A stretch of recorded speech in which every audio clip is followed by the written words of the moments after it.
पाठ 5वा.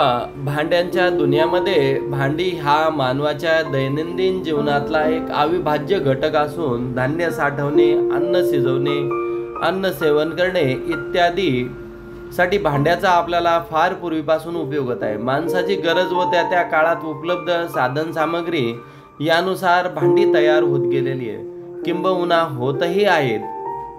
भांड्याच्या स्वरूपामध्ये बदलांचा हा प्रवास भांडी स्वतः मुलांना सांगत आहे. खूप वर्षापासून आपण भांड्याचा उपयोग करत आहे आणि भांड्यामध्ये काय बदल होत जातोय स्वतः भांडी आपल्यासोबत बोलून सांगत आहे. उन्हाळ्याची सुट्टी होताच अरुण आणि आदिती आजोबाकडे गावी पोहोचले. तेथे मामांनी किंवा मामांची मुले व त्यांची आतुरतेने वाट पाहत होती. ज्या सुट्टी लागलेला आहे अरुण आणि आदिती आपल्या आजी आजोबाकडे म्हणजेच मामाच्या गावाला गेली होती, तर मामाची मुले त्यांची वाटच पाहत होती. मुलांची नुसती धमाल झाली होती. आंबे, कलिंगड, ऊस खाणे आणि विहिरीत पोहणे असा त्यांचा दिनक्रम निश्चित असायचा. उन्हाळ्यामुळे आजी त्यांना दुपारी घराबाहेर जाऊ द्यायची नाही. दुपारी मुले घरातच काही ना काही खेळ खेळायची. अशाच एक दुपारी मुले लपाछपीचा खेळ खेळत होती. माधववर राज्य आले होते. आदिती कोठीच्या खोलीमध्ये लपायला गेली. तेवढ्यामध्ये तिचे लक्ष एका कोपऱ्यामध्ये ठेवलेल्या जात्याकडे गेले. तिने पहिल्यांदाच जातं पाहिलं होतं. हे जातं काय आहे असे पुटपुटत तिने आपल्या भावंडांना कोठीच्या खोलीमध्ये बोलवलं आणि जाते दाखवले.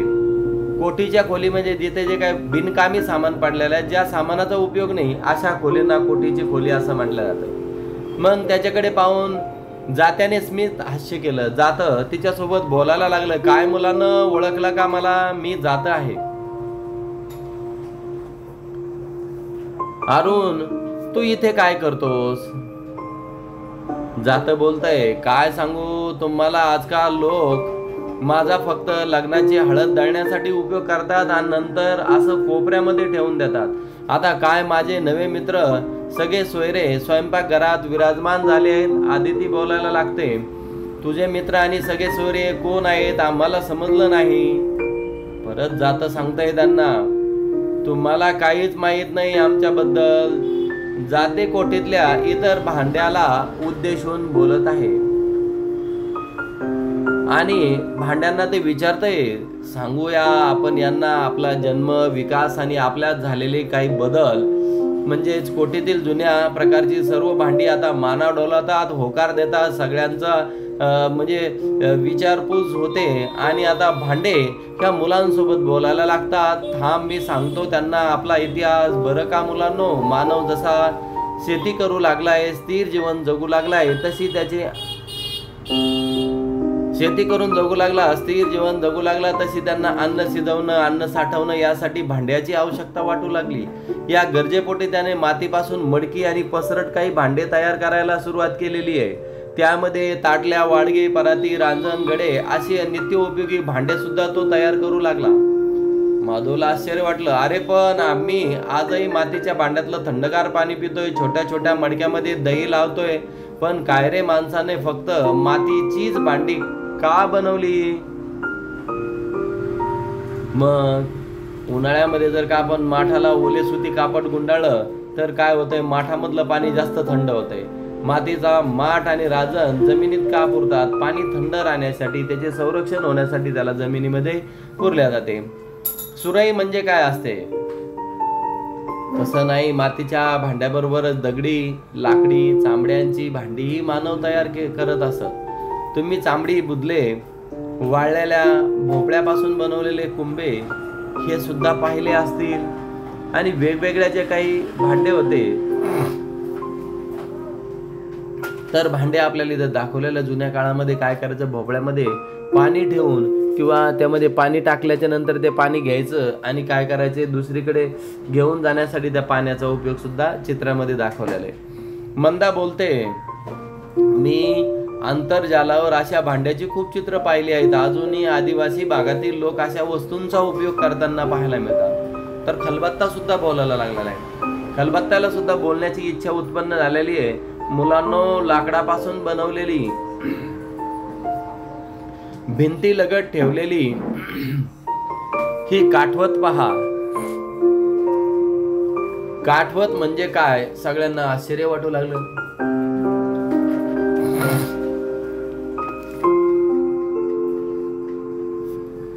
लाकडापासून कणिक मिळवण्यासाठी गव्हाचा असू द्या, बाजरीचा असू द्या किंवा ज्वारीचं पीठ मळण्यासाठी, भाकरी थापण्यासाठी याचा उपयोग केला जायचा. आज आपण मोठे मोठे ताट याच्यासाठी उपयोग करतोय. तर भांडे आपला परिचय कसा देतात हे लक्षात यायला लागलेलं आहे. घरातून तिचा कसा उपयोग होतोय काठवतीचा. तर काठवत, मग मंदा तुला आठवतं का तुझ्या आजीला आमचा नवा मित्र मिक्सर खूप भीती वाटायची. दाण्याचा कूट, मिरच्या, हळद, धने असं काही बाई कुटण्यासाठी उखळ, मुसळ, दगडी खळ किंवा खलबत्ता आजी वापरायची. पाटा, वरवटा वापरायची. आता तुम्ही सांगा मुलांनो, आज उकडीमध्ये कोण पदार्थ कुटतय? लावला मिक्सर की झालं काम समजा. वेळ वाचतो आणि श्रमही होत नाही. पूर्वी पिठाच्या मसाल्यांच्या गिरण्या नव्हत्या. गृहिणी जात्यावर धान्य दळायच्या. धान्य पाखडण्यासाठी सूप देखील असायचं. मंदाला वेगवेगळ्या गोष्टी ऐकून आश्चर्य वाटायला लागलेलं आहे. हे सगळं खरं आहे, पण आज ही सर्व कामं करायला वेळ कोणाकडे आहे? जातं बोलतंय. मातीच्या व लाकडाच्या भांड्यापाठोपाठ माणसानं तांब, लोखंड या धातूचा शोध लावला. मग भांडी बनवण्यासाठी त्याचा वापर होऊ लागला. पण या धातूच्या शोधामुळे भांडी संस्कृती अधिक प्रगल्भ म्हणजेच विकसित होत गेलेली.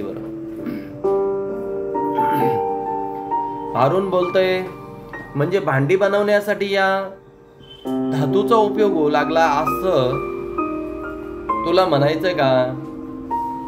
पण जाते भाऊ, आम्ही लोखंड आणि तांब या धातूच्या भांड्याबरोबर चांदीची देखील भांडी पाहिलेली आहेत. पलंग, खुर्ची, टेबल आणि कपाटदार, खिडक्या, दरवाजे यासारखे लोखंडापासून तयार होणाऱ्या वस्तू तुम्ही पाहिलेल्या आहेत. त्याचबरोबर स्वयंपाकासाठी लोखंडी कढई, तवा यासारख्या भांड्यांचा वापर होताना देखील तुम्हाला पाहिलेला आहे. बांधकाम क्षेत्रामध्ये लोखंडी धातूचा मोठ्या प्रमाणात उपयोग होत असावा का? तर लोखंडापासून बिल्डिंगला आधार देण्यासाठी किंवा मजबूती देण्यासाठी आपण लोखंडाचा आधार घेत असतो, म्हणून जास्त प्रमाणात वापरतात. लोखंडाच्या कढईत वा तव्यामध्ये भाजी का करतात? शरीराला आयर्न नावाचा घटक कमी पडू नये. आणि शरीरामध्ये आयर्न हा घटक कमी पडल्याने शरीराची काय नुकसान होते हे चांगल्या प्रकारे माहीत असल्यामुळे लोखंडाच्या तव्यावर आपण पिठले किंवा काही भाज्या ह्या करून खाल्ल्याने आपल्या शरीराची आयर्नची झीज कमी होण्यासाठी मदत होते. तांबा आणि लोखंड या धातूच्या जोडीदाराला चांदी, शिसे या धातूंचा सुद्धा उपयोग केला जात असतो. धातूच्या पाठोपाठ काचेपासून काही वस्तू बनवल्या जाऊ लागल्या. तांबा आणि चांदीला पर्याय म्हणून संमिश्र धातू, पितळ, कांस्य यांच्यापासून सुद्धा काही भांडे तयार करण्यात येऊ लागलेली. भांडी बनवण्यासाठी धातूचा वापर का सुरू झाला असावा? तर त्या काळामध्ये माठ किंवा मातीपासून बनवलेले जे काही वस्तू असतात त्या फुटतात आणि परत तयार करून वेळ वाया जातो. आणि हे जे काही मिश्र धातूचे जे काही भांडे असतील हे बनवल्याच्या नंतर हे फुटत नाही हे लक्षात आले असल्याने ती भांडे बनवण्यास सुरुवात केली असावी. प्रशांत, मग स्टेनलेस स्टीलची भांडी का वापरतात? कधी वापरण्यास सुरुवात झाली असावी? तर सुरई सांगते, पितळी व तांब्याच्या भांड्याची जागा ॲल्युमिनियम, हिंडालियम आणि स्टेनलेस स्टील भांड्याने घेतली आहे. सध्या सगळीकडे स्टेनलेस स्टीलचा उपयोग जास्त वाढत चाललेला आहे आणि स्टेनलेस स्टीलची जी काही भांडी असन तर सगळे लोक ती भांडी वापरतात. सगळीकडे भांडी बघायला मिळतात. जातं बोलतंय, पूर्वी आंघोळीसाठी गंगाळ, पाणी तापासाठी बंब आणि साठवायला कळशी, घागर, तपेले, हंडा असायचा. पण आता सर्रास प्लास्टिकच्या टब, बकेटी, बादल्या आणि टाक्या आलेल्या आहेत. काय रे भाऊ, काय रे जाते भाऊ, जेवणाच्या पंक्तीत ताट म्हणून केळीचं पान, पत्रावळी तसेच वाट्यासाठी द्रोण असायचे. हात धुण्यासाठी तस्ता असायच्या, होय की नाही जाते? बोलायला लागतं. अरुण, तुला बरीच माहिती आहे की गाई म्हशीच्या दुधासाठी कासंडी किंवा चरबी, ताकासाठी कावळा, लोण्याचा वाडगा, तुपाची बुदली, तर बुटकुली, ओगराळी, पळी, तसराळी, कुंडा आणि कितीतरी नावाची भांडी स्वयंपाकघरात वापरायला असायची, वावरात असायची. आता स्वयंपाकघरामध्ये गॅसची शेगडी वापरात आल्यानं चूल व त्यावर स्वयंपाक करण्याचं प्रमाणही फार कमी झालेलं आहे. आता चूल कोणी पेटवत नाही. चूल पेटवताना फुकणीने अग्नीवर फुंकर का घातली जाते? कारण लाकूड ज्वलन करण्यासाठी हवेची, ऑक्सिजनची गरज असते आणि ज्या वस्तू कमी अधिक प्रमाणात मिळाल्याच्या नंतर त्याच्यावर फुंकर घातल्याच्या नंतर तो परत प्रज्वलित होऊन अग्नी निर्माण होते, म्हणून फुकणीने त्यावर हवा फुकली जाते. मंदा पण या काळामध्ये मातीपासून तयार होणारी भांडी बंद झाली आहेत. उखळ नाही तसं नाही, या धातूंच्या शोधामुळे मातीची भांडी बनवणं बंद झाली असं मुळीच नाही. उलट आज भांडी तयार करण्यासाठी माती वापरण्याची परंपरा म्हणजेच भांडी संस्कृतीचा पाया मानला जातोय. तर जातं बोलायला लागतंय. आज मोठ्या प्रमाणावर चीनी माती किंवा सिरमॅक्स यांचा वापर विविध भांडी तयार करण्यासाठी होत आहे. झाकणाच्या भांड्यांचा प्रसार झालाय. किटलीचा रंग, आकार, त्यावरील नक्षीकाम आणि रत्नजडित सुरया अशा कलात्मक भांडे आज या गोष्टी भांड्यामध्ये आपल्याला पाहायला मिळत आहे. चहाची किटली, कपाशा, प्लेट्स, वाट्या इत्यादी चीनी मातीची किंवा सेरॅमिक्सची का असतात? चीनी माती ही पाण्यामध्ये लवकर विघळत नाही. ती भाजून काढल्याच्या नंतर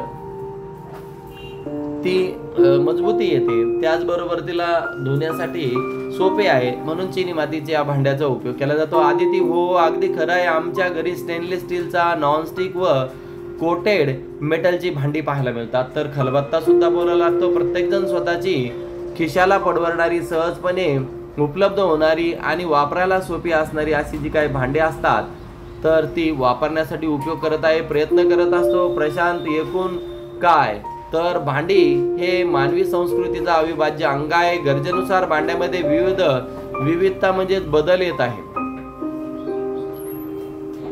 तरी जिथे जिथे मानवी समाज तिथे तिथे भांडी असणारच. आदिती बोलायला लागते. आज तुम्हा सर्वांना बरोबर खूप मजा आली आणि आदिती सगळ्या भांड्यांना उद्देशून बोलते. सगळ्या भांड्याला सांगते की आज मी तुमच्यासोबत बोलले तर मला खूप मजा आलेली आहे आणि मी तुम्हा सगळ्यांचे आभार मानते. तुम्ही भांड्यांनी आम्हाला दुनियाचा सफरच घडून आणलेली.